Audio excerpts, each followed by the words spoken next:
Serangan Pahalgam 22 April 2025 menempatkan dua musuh lama, India dan Pakistan, kembali ke jalan menuju eskalasi. Serangkaian langkah tak bersahabat timbal balik akhirnya menjadi kebuntuan militer, dalam bentuk serangan rudal dan drone, penembakan jet, dan duel artileri antara dua kekuatan nuklir. Untungnya, hal ini tidak mengarah ke perang skala penuh. Setelah hampir 4 hari permusuhan, India dan Pakistan menyetujui gencatan senjata pada 10 Mei. Hari ini kita akan berbicara tentang konfrontasi militer antara kedua negara ini, dan mengapa mereka berhenti berkelahi sebelum semuanya lepas kendali. Kami telah membuat video tentang hari-hari pertama eskalasi, mengikuti serangan Pahalgam, sehingga Anda dapat menontonnya untuk memahami latar belakang ketegangan baru-baru ini. Segera setelah serangan Pahalgam, ada beberapa pertukaran senjata kecil dan tembakan artileri, serta operasi pencarian India di daerah Pahalgam. Hal ini mengakibatkan kehancuran beberapa rumah, baku tembak dengan tersangka pelaku, dan keputusan politik yang signifikan, seperti penangguhan perjanjian perairan Indus oleh India. Namun, situasinya benar-benar meningkat pada 7 Mei, 15 hari setelah serangan itu. India meluncurkan operasi Sindoor yang menargetkan 9 situs, 5 di Kashmir yang dikelola Pakistan dan 4 di Punjab. Mereka dilaporkan menggunakan peluru artileri Excalibur jarak jauh presisi, drone untuk mengirimkan amunisi, rudal jelajah, dan bom luncur Hammer yang diluncurkan dari jet Rafale. India mengklaim bahwa mereka hanya menargetkan infrastruktur yang terhubung dengan Lashkar-e-Taiba dan Jaish-e-Muhammad, dan tidak menyerang instalasi militer Pakistan.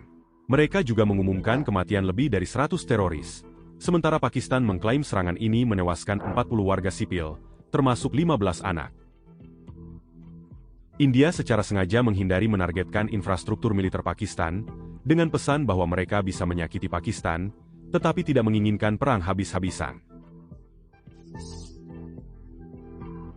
Seperti yang diperkirakan, Pakistan membalas. Apa yang terjadi setelah serangan awal India bisa dibilang merupakan peristiwa paling mencolok di media. Beberapa jam setelah serangan udara India, media mulai melaporkan bahwa Pakistan telah menjatuhkan beberapa jet tempur India. Jumlah jet yang hancur dan cara Pakistan melakukannya masih belum jelas.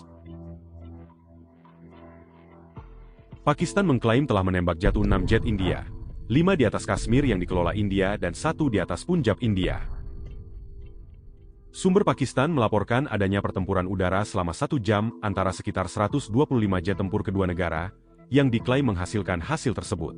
Namun, karena istilah pertempuran udara biasanya merujuk pada pertempuran jarak dekat antar pesawat militer, kita dapat dengan yakin menolak klaim ini. Jet tempur modern dilengkapi dengan rudal jarak jauh dan radar untuk mendeteksi musuh dari jauh, sehingga tidak perlu terlibat dalam jarak dekat untuk menargetkan pesawat lawan.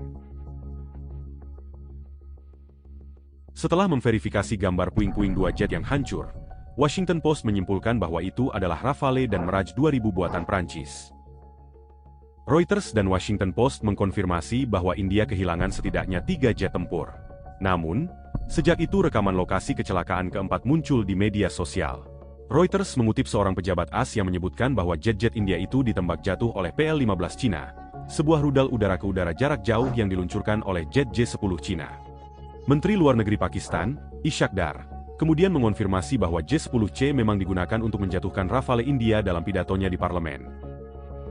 Seraya menambahkan bahwa delegasi Cina di Pakistan senang dengan performa jet mereka.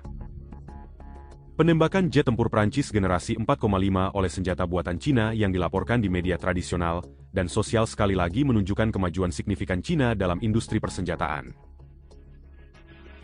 Seorang analis Cina, Chalo For Ronaldo, mengatakan bahwa ini adalah kemenangan besar bagi Cina dari segi persepsi, untuk negara yang belum terlibat dalam perang besar sejak konflik dengan Vietnam pada 1979. Dan yang senjatanya belum memiliki pengakuan global seperti senjata Prancis atau AS. Ini menjadi kemenangan simbolis yang sangat besar.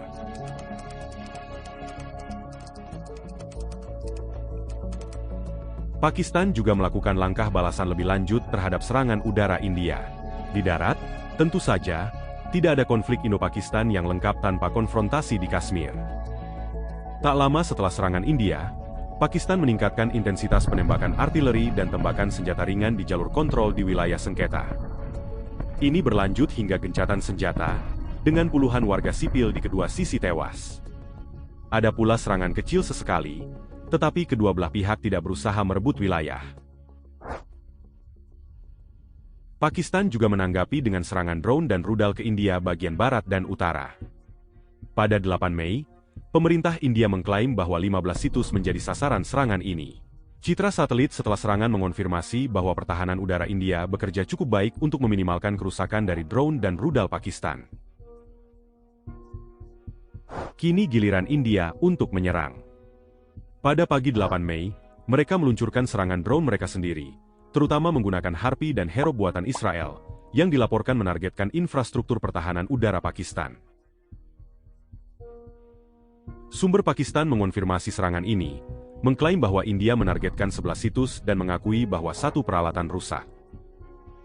Dampak psikologis paling signifikan dari serangan ini adalah, berbeda dengan Pakistan, India menyerang target di dalam kota-kota besar Pakistan.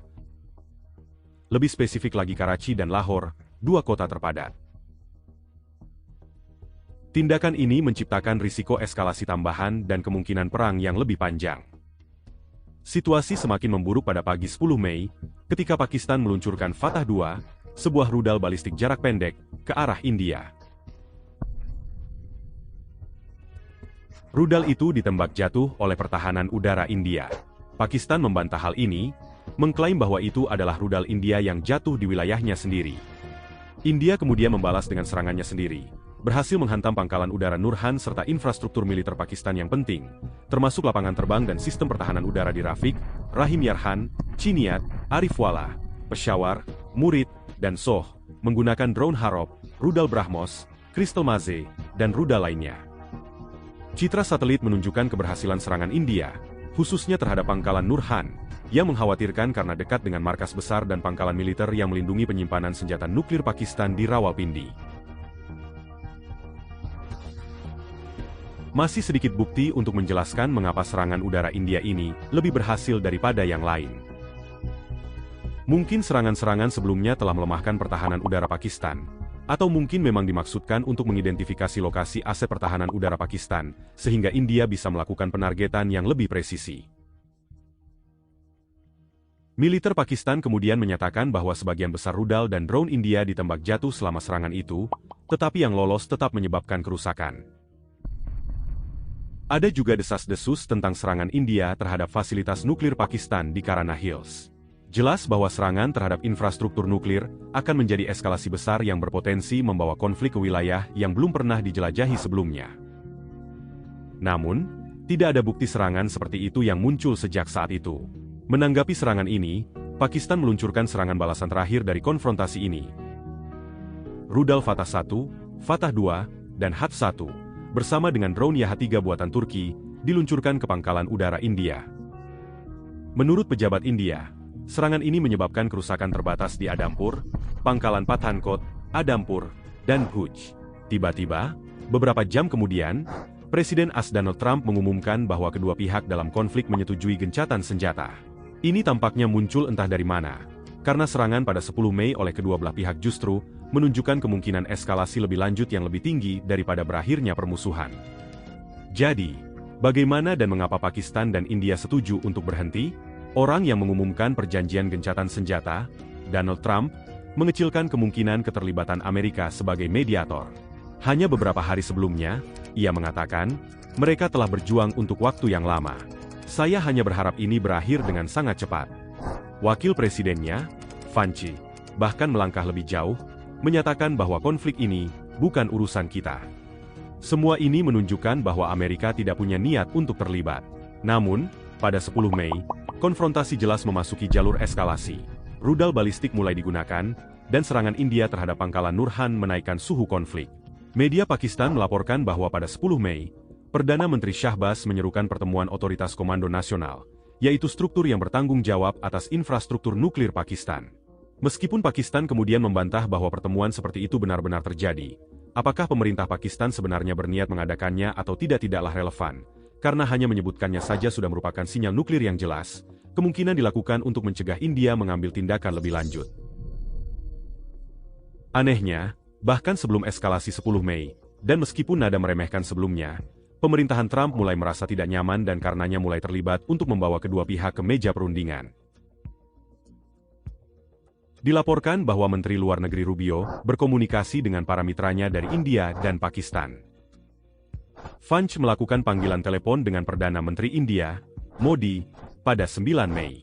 Arab Saudi, Iran, Inggris, dan UEA juga dilaporkan bekerja di belakang layar. Tetapi kemungkinan besar intervensi AS merupakan kunci dalam mencapai terobosan diplomatik.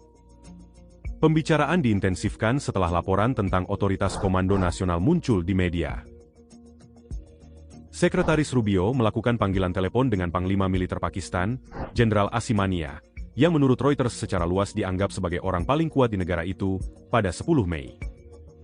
Ini diikuti oleh Rubio yang menghubungi Menteri Luar Negeri India dan Pakistan, Jai Shankar dan rekan Pakistannya. Sekitar waktu itu, wartawan India yang dekat dengan pemerintah Modi mulai melaporkan bahwa Pakistan telah menyatakan kesiapannya untuk gencatan senjata.